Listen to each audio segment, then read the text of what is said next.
Mic number 3 میں اگر کوئی نہیں ہو تو ہم مائک نمبر 4 میں ہمارا انتظار کر رہی ہیں خاتون، ہم ان کو موقع دیں گے۔ میں بیجناتھ گپتا جی بول رہا ہوں، اور میرا کہنا ہے کہ اللہ اگر جرے جرے میں ہے تو دیکھا جا سکتا ہے کیا؟ بھائی صاحب نے کہا کہ اگر اللہ ہر جگہ ہر ذرے ذرے میں موجود ہے تو کیا دیکھا جا سکتا ہے؟ یہ ہندو فلسفی ہے کہ اللہ ہر ذرے ذرے میں موجود ہے۔ قرآن کے مطابق اللہ کی طاقت، اللہ کا علم سب جگہ موجود ہے۔ اللہ لیکن عرش پہ بیٹھے ہیں، تو یہ کہنا اللہ سب جگہ موجود ہے یہ اسلام کی تعلیم میں نہیں ہے، یہ ہندو کی تعلیم میں ہے۔ کیا آپ اللہ کو دیکھ سکتے؟ نہیں، انسان اس دنیا میں اس زندگی میں اللہ کو دیکھ ہی نہیں سکتے، اور اس کی مثال پیش ہے قرآن مجید میں۔ جب موسیٰ علیہ السلام اللہ سبحانہ وتعالیٰ سے فرماتے کیا میں آپ کو دیکھ سکتا ہوں، تو اللہ تعالیٰ کہتے ان سے کہ اس پہاڑ کو دیکھو، میں میری جھلک اس پہاڑ کو دکھاؤں گا اور اب دیکھو کیا ہوتا ہے۔ تو اس پہاڑ کو جب اللہ تعالیٰ صرف جھلک دکھاتے ہیں تو موسیٰ علیہ السلام اس پہاڑ کو دیکھ کے بے ہوش ہو جاتے۔ اللہ کو تو دیکھا نہیں انہوں نے، صرف پہاڑ کو دیکھ کے بے ہوش ہو جاتے ہیں۔ تو انسان اس زندگی میں اللہ سبحانہ و تعالیٰ کو نہیں دیکھ سکتا۔ انشاءاللہ اگلے زندگی میں انشاءاللہ جب ہم جنت میں جائیں گے وہاں انشاءاللہ ہم اللہ کا وجہ دیکھیں گے۔ یہ کئی حدیث میں اس کا ذکر ہے کہ ہم اللہ کا چہرہ دیکھیں گے۔ اسی لیے ہم کوشش کرتے ہیں کہ اللہ کے احکامات پہ عمل کریں، اس دنیا کے امتحان میں سفلتا پائے، انشاءاللہ جنت میں جائیں گے اور وہاں اللہ کا وجہ دیکھیں گے، اللہ کا چہرہ دیکھیں گے۔ ہوپ دان سے کوشچن۔ جی مائک نمبر 4 میں جو خاتون ہے سوال کر سکتی ہیں۔ میرا نام رامیشوری شاہو ہے۔ میرے لڑکے نے اسلام دھرم اپنایا ہے، ہم ہندو دھرم کو مانتے ہیں، تو بچے لوگ کون سا دھرم مانیں گے؟ بہن کا سوال ہے کہ وہ ہندو دھرم میں مانتی ہے، تو بچے لوگ کون سے دھرم میں مانیں گے؟ آپ نے کہا آپ نے اسلام دھرم سے شادی کر لی، آپ کے بیٹے نے اسلام دھرم اپنا لیا ہے، اپنا لیا ہے، تو آپ کا سوال کیا ہے ابھی؟ تو بچے لوگ کون سا دھرم مانیں گے؟ آپ نے کہا کہ آپ کے بیٹے نے اسلام دھرم قبول کر چکا ہے، تو کون سے بچے؟ اس کے بچے یا آپ کے بچے؟ میرے بچے، اس کے بچے۔ آپ نے کہا کہ آپ کے بیٹے نے اسلام دھرم قبول کر چکا ہے تو مسلم ہو گیا ہے، شادی کر لی ہے، اسلام دھرم قبول کر چکا ہے، اس کے بچے کیا دھرم مانیں گے؟ سب سے پہلے میں یہ آپ سے کہنا چاہتا ہوں کہ اللہ کے رسول فرماتے ہیں کہ ہر بچہ جب پیدا ہوتا ہے وہ دین الفطر میں پیدا ہوتا ہے۔ ہر بچہ چاہے وہ ہندو کے گھر میں پیدا ہو یا عیسائی کے گھر میں یا یہودی کے گھر میں، جب بچہ پیدا ہوتا ہے وہ دین الفطر میں پیدا ہوتا ہے، مطلب وہ مسلم جیسا پیدا ہوتا ہے۔ مسلم کے معنی جیسے میں نے کہا ہے، مسلم کے معنی اپنی زندگی اللہ کے احکام کے مطابق بسر کرنا۔ تو جب بچہ پیدا ہوتا ہے اس کی ساری خواہش اللہ کے مطابق ہے۔ تو ہر بچہ جب پیدا ہوتا ہے، چاہے مسلمان کے گھر میں پیدا ہو، چاہے ہندو کے گھر میں پیدا ہو، چاہے عیسائی کے گھر میں پیدا ہو، چاہے یہود کے گھر میں پیدا ہو، وہ پیدا ہوتا ہے مسلم جیسا، وہ مسلم ہوتا ہے۔ اس کے بعد اللہ کے رسول فرماتے کہ اپنے والدین کے ذریعے، اپنے ٹیچر کے ذریعے، اپنے دوستوں کے ذریعے ہو سکتا ہے وہ شرک کرنے لگے، وہ آگ کی عبادت کرنے لگے، اس وقت وہ غیر مسلم ہوتا ہے۔ اسی لیے اگر کوئی غیر مسلم بنتا ہے، convert is a wrong word, convert کہنا غلط لفظ ہے۔ کنورٹ مطلب ایک طریقے سے دوسرے طریقے جانا، صحیح لفظ ہے ریورٹ۔ ریورٹ مطلب وہ اصل میں مسلمان تھا، پھر غیر مسلم بنا، پھر سے مسلمان بنا۔ اسلامی تعلیمات کے مطابق ہر انسان جب پیدا ہوتا ہے مسلم پیدا ہوتا ہے۔ آپ نے کہا کہ آپ کے بیٹے نے اسلام قبول کر چکا ہے، شادی کر چکا ہے، بچہ کیا ہے؟ بچہ مسلم ہوگا، وہ الگ بات ہے۔ اگر اس بچے پہ کوئی دباؤ ہے یا کوئی غلط ہدایت دی جائیں گی، ہو سکتا ہے وہ بت پرستی کرنے لگے، ہو سکتا ہے وہ آگ کی عبادت کرنے لگے، پھر وہ مسلم سے غیر مسلم ہوگا۔ ہر بچہ جو پیدا ہوتا ہے وہ مسلم پیدا ہوتا ہے، اللہ کے احکامات کے اوپر عمل کرتا ہے، اس کے بعد بڑے ہونے کے بعد دوسرے کے انفلوئنس کی وجہ سے شاید وہ غلط راستے پہ جا سکتا ہے، لیکن ہر بچہ پیدا ہوتا ہے مسلم جیسا۔ ہوپ دان سے کوشچن۔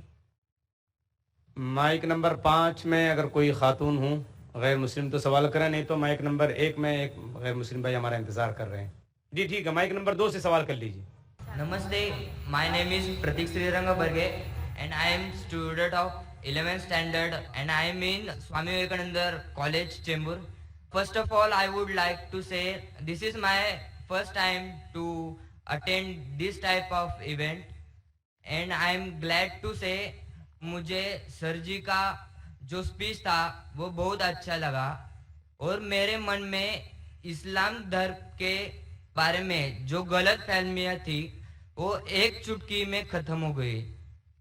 और मेरा पहला सवाल सर जी से ये है कि भगवान और अल्लाह एक ही है। और मेरा दूसरा सवाल ये है कि अगर पहले एक सवाल का जवाब ये कर लीजिए, फिर इंशाल्लाह दूसरा सवाल करें। भाई साहब ने कहा कि वो पहली बार ऐसे मजमे में मौजूद है और बहुत खुश है। एक चुटकी में उसके सारे गलत फहमियाँ इस्लाम की दूर हो गया। अल्हम्दुलिल्लाह, अल्लाह ताला आपको हिदायत दे।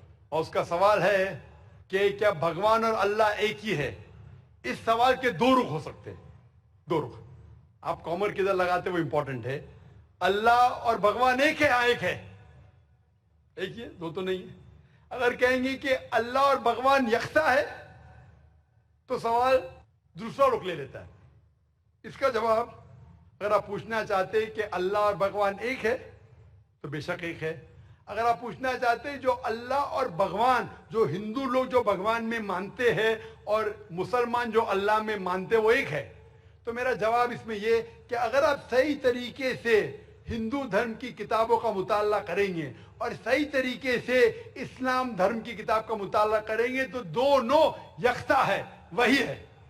लेकिन अगर जो मजहब के धर्म अधिकारी है उनकी बात सुनेंगे जो किताबों के हवाले से दूर है, किताब के पैगाम से दूर है, तो हो सकता है आपको गलत राय मिलेंगी।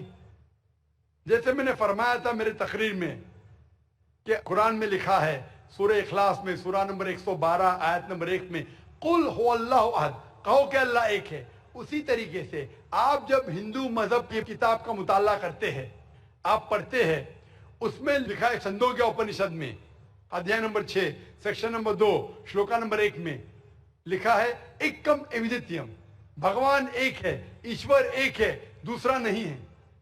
लिखा है श्वेताश्वेतर उपनिषद में चैप्टर नंबर 6 श्लोका नंबर 9 में नाचस्य कसिज जनिता न चदीपा, उस भगवान के कोई वालिदैन नहीं है, कोई रब नहीं है। भगवान का कोई माँ नहीं है, कोई वालिद नहीं है, कोई सुपीरियर नहीं है। लिखा है श्वेताश्वेतर उपनिषद में चैप्टर नंबर 4 श्लोका नंबर 19 में नात्यस्य प्रतिमास्ति, उस ईश्वर की कोई प्रतिमा नहीं।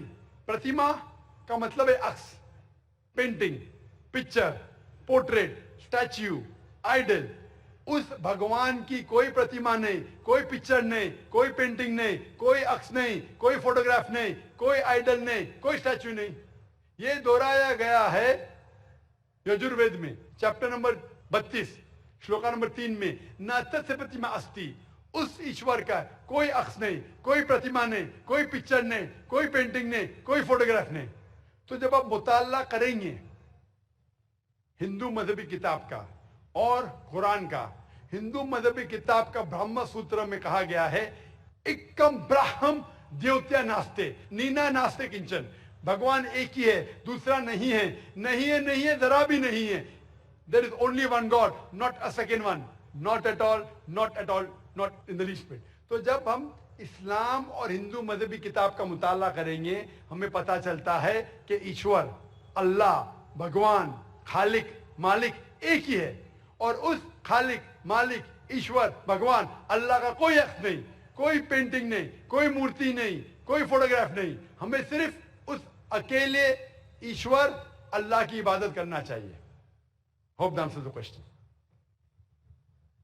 मैं इंतहाई अदब के साथ अपने मुसलमान भाइयों और बहनों से गुजारिश करता हूं कि देखिए आप और हम सब मेज़बान की हैसियत रखते हैं और जितने हमारे गैर मुस्लिम भाई आए हैं, जितनी गैर मुस्लिम बहनें आई हैं, वो हमारे लिए मेहमान की हैसियत रखते हैं। इसलिए हमारी जिम्मेदारी है अखलाकी, ईमानी, इस्लामी और इंसानी कि हम उनको मौका दें, हम अपने मेहमान की इज्जत करें और उनको सवाल करने का मौका दें, पहले हमारे गैर मुस्लिम भाइयों को और हमारी गैर मुस्लिम बहनों को। मुझे उम्मीद है कि आप हमारी इस गुजारिश को कबूल करेंगे और इस पर अमल करने की कोशिश करेंगे। माइक नंबर 1 में कोई भाई खड़े हैं, आप सवाल कीजिए।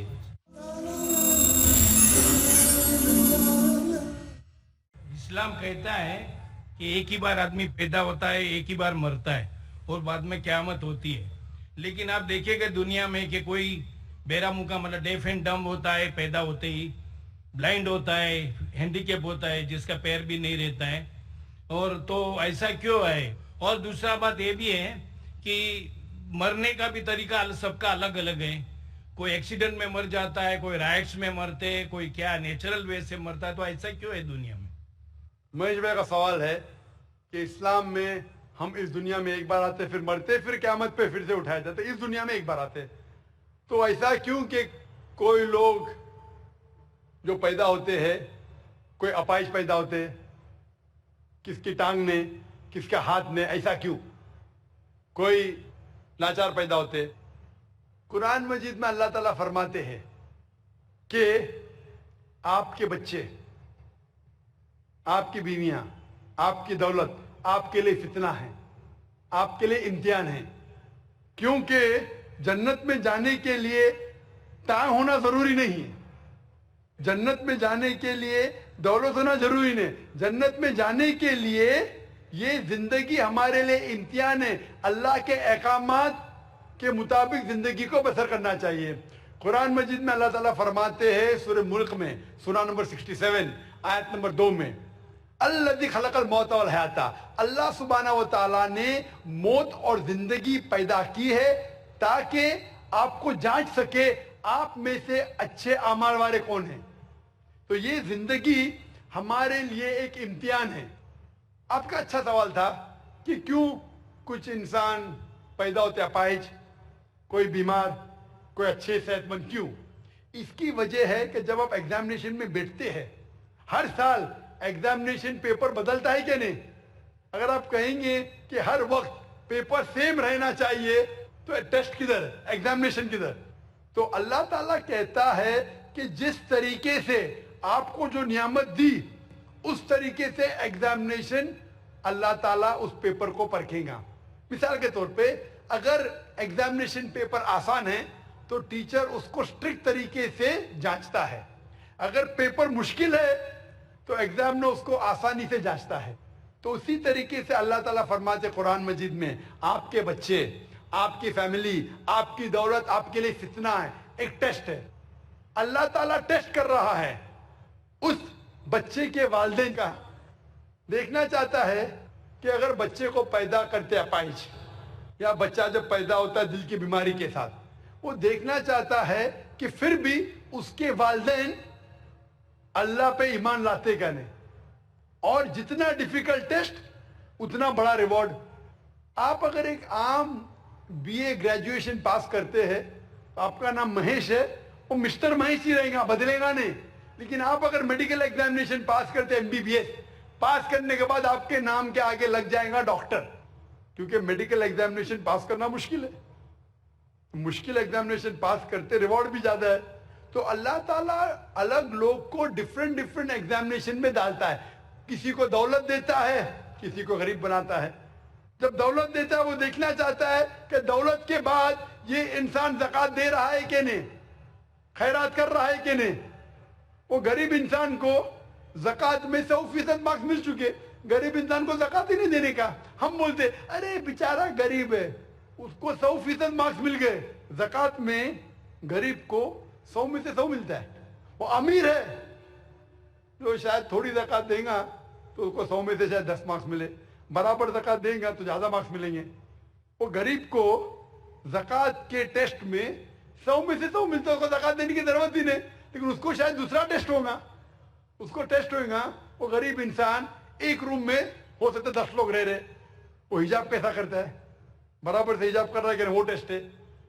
हो सकता है इंसान अमीर है, उसका बेटा जैसे अपने कपाइश पैदा होता है, तो अल्लाह ताला देखना चाहता है कि इस अमीर इंसान को मैंने दौलत दी, ऐशो आराम दिया, अभी उसके बच्चे को अपाइश पैदा करता हूं, देखना चाहता हूं कि ये फिर भी अपने रब की इबादत करता है क्या नहीं। जो आदमी कमजोर है वो बोलेगा अरे क्या ये अल्लाह ताला, नौज़ुबिल्लाह, मेरे लिए क्यों ये मुश्किल पेश आता है। जो सच्चा मोमिन रहेगा वो कहेंगे अल्हम्दुलिल्लाह, فائدہ ہوگا تو بھی الحمدللہ, نقصان ہوگا پھر بھی الحمدللہ. یہ مومن کی جانچ ہے. تو یہ دولت, غریبی, صحت, اپاہج, دل کی بیماری, یہ ٹیسٹ ہے. اسی لیے ہمیں ان لوگوں کو دیکھنا چاہیے. ان لوگوں کو مت دیکھو جو آپ کے اوپر ہے. آپ ان لوگوں کو مت دیکھو جو آپ کے اوپر. میں کہہ رہا تھا نا, مثال دے رہا تھا, وہ گاؤں کا آدمی دیکھتا ہے گاڑی چاہیے, فلیٹ چاہیے, بنگلہ چاہیے, پھر سے گاؤں میں آ جاتا ہے. ان لوگوں کو دیکھو جو آپ کے نیچے ہے. اور ایک انگریزی میں کہاوت ہے جو میں اردو میں ترجمہ کروں گا. ایک شخص ہمیشہ روتا تھا کہ کیوں میرے پاس جوتی نہیں ہے, کیوں میرے پاس جوتی نہیں ہے. جب اس نے ایک انسان کو دیکھا جس کے پیر ہی نہیں تھے, اللہ سے شکایت کرتا تھا میرے پاس جوتیاں کیوں نہیں ہیں. جب اس نے انسان کو دیکھا جس کے پیر ہی نہیں تھے, وہ اللہ کا شکر ادا, کم از کم میرے پیر تو ہے. تو اللہ تعالیٰ ڈفرینٹ لوگ کو ڈفرینٹ امتحان لے رہا ہے. اس کو دولت, اس کو غربت, کس کو صحت, کس کو بیماری, جو بھی ہے. اگر آپ جس حالت میں ہیں, اگر اللہ ہمارے خالق کا کہنا مانتے ہیں تو اس دنیا میں سفلتا پائیں گے. یہ ہمارے لیے امتحان ہے دنیا. جس طریقے سے سورہ ملک میں کہا گیا ہے, سورہ نمبر 67 آیت نمبر 2, اللہ نے زندگی اور موت بنائی ہے جانچنے کے لیے آپ میں سے کون شخص اچھا ہے. Hope answer the question. Mic number 2 میں جو بھائی ہیں غیر مسلم ہوں, سوال کیجئے. سر میرا نام امیش شرما ہے, میں یوگا ٹیچر ہوں. پہلا سوال میرا یہ ہے کہ آپ نے بتایا تھا کہ نماز پڑھتے سمے جیسے ہم سجدہ کرتے ہیں, اس سجدے کی استھتی میں جیسے مائگرین پین اور اسٹمک پرابلم, سیاٹیکا, سروائیکل, نی کی پرابلم, ان میں بلڈ کا سرکولیشن ہوتا ہے, وہ میں مانتا ہوں. لیکن کنفیوز اس بات کا ہے کہ جب ہم دھیان کرتے ہیں, میں یوگ میں جیسے دیانند سرسوتی سے, پتنجلی یوگ ٹرسٹ سے میں یوگ سیکھا ہوں. اس میں بتایا ہے جب دھیان ہم ایک جگہ پہ کریں گے, آنکھوں کو ایک جگہ پہ رکھیں گے تو دھیان کی دھارنا اپنے آپ بدل جائے گی. دھیان دھارنا سمادھی. تو اس میں جب ہم سجدہ کرتے ہیں تو جیسے وجراسن میں گھٹنے موڑ کے سجدہ نیچے کو, فور ہیڈ کو دھرتی میں ٹچ کرتے ہیں, پھر ہم اٹھتے ہیں تو ہماری جب نظر ہٹ جائے گی اس جگہ سے تو دھیان ایک طرف سے وہاں سے ہٹ جائے گا. تو اوپر والے کے لیے جیسے اللہ کے لیے دھیان کہاں سے رہے گا. Thank you. بھائی صاحب نے سوال کیا کہ جب سجدے میں جاتے, سجدہ اہم رکن ہے, تو نظر ایک طرف ہونی چاہیے. ہم سجدے سے اٹھ جاتے تو دھیان بھٹک سکتا ہے, نظر دوسری کی جا سکتی. یہ آپ جو بول رہے دیانند سرسوتی کے بارے میں کہ نظر ایک جگہ ہونا چاہیے, وہ صحیح ہے غلط الگ بات ہے. لیکن ہمارے رسول, ہمارے پیغمبر محمد صلی اللہ علیہ وسلم نے کہا جب آپ نماز پڑھتے ہیں آپ کی نظر ہمیشہ آپ سجدہ کرتے وہاں ہونا چاہیے. تو جب آپ قیام میں ہیں, رکوع میں ہیں, سجدہ میں, آپ کی نظر ادھر ہی ہے. جہاں آپ کی جگہ سجدے کی ہے وہاں ہی نظر آپ کی ہونا چاہیے. قیام میں جب کھڑے ہیں, جب رکوع میں جاتے پھر بھی نظر وہاں رہتی ہے, سجدہ میں جاتے پھر بھی وہاں رہتی, اتحیات میں بھی رہتی, نظر ایک ہی جگہ رہتی ہے. لیکن صرف نظر سے کام نہیں چلتا.